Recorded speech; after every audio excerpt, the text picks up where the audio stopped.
আসার পরে আমাদের একজন ম্যামদের সাথে কথা বলেছে।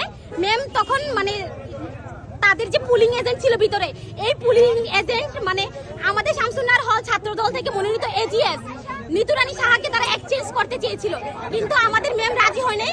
তারপরে হঠাৎ আবিদুল ইসলাম খান উত্থিত হয় এখানে, এবং সে আসার পরে এতক্ষণ এলইডি স্ক্রিন অফ ছিল না।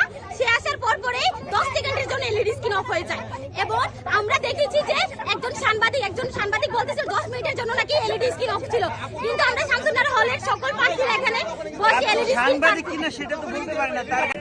এই যে এখানে যে আপনারা বসতে চাচ্ছেন আসলে কেন, কি হয়েছে এখানে? পুলিশ প্রশাসনের উপর ভরসা করতে পারছি না। কি হয়েছে এটা একটু বলেন, সারাদিনের ভোটের পরিস্থিতি কেমন ছিল? সারাদিনের ভোটের পরিস্থিতি যথেষ্ট সুন্দর ছিল। আমরা খুব সুষ্ঠুভাবে এতক্ষণ পর্যন্ত ছাত্রদলের প্যানেল আসার আগ পর্যন্ত আমরা সুষ্ঠুভাবে এখানে বসলাম। তারা ঢুকলো, এলইডি কয়েক সেকেন্ডের জন্য বন্ধ হয়ে গেল, তারপরে তারা এখানে একটা ওয়ান কাইন্ড অফ মব সৃষ্টি করলো। আমরা সেটা কার সামনে? পুলিশ প্রশাসনের সামনে।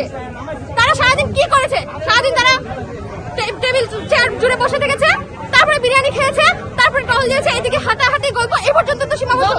এতক্ষণ পর্যন্ত এখানেই বসেছিল, এখানেই তারা বসেছিল। কি লাভ হয়েছে? আমাদের হলের ভোট কেন্দ্র আমাদেরকে প্রোটেক্ট করতে হবে। আপনারা কি করছেন? পুলিশ প্রশাসন কি করছে?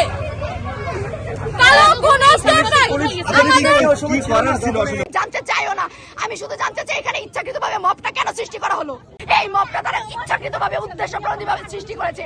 তারা প্রমাণ করার চেষ্টা করছে এখানে 10 মিনিট এলইডি বন্ধ ছিল, ভোট গ্রহণ সুষ্ঠু হয় না, এটা সেটা। অথচ আসল ঘটনা হচ্ছে তারা এখানে এসে উদ্দেশ্যপ্রণোদিতভাবে একজনকে দিয়ে এলইডির তার টেনে এলইডি হচ্ছে বন্ধ করাইছে। এলইডির তার সে টেনে ধরে, তখন এলইডি বন্ধ হয়ে যায়, তাকে বের করে দিছি, আবার এলইডিটা চালু হয়ে গেল।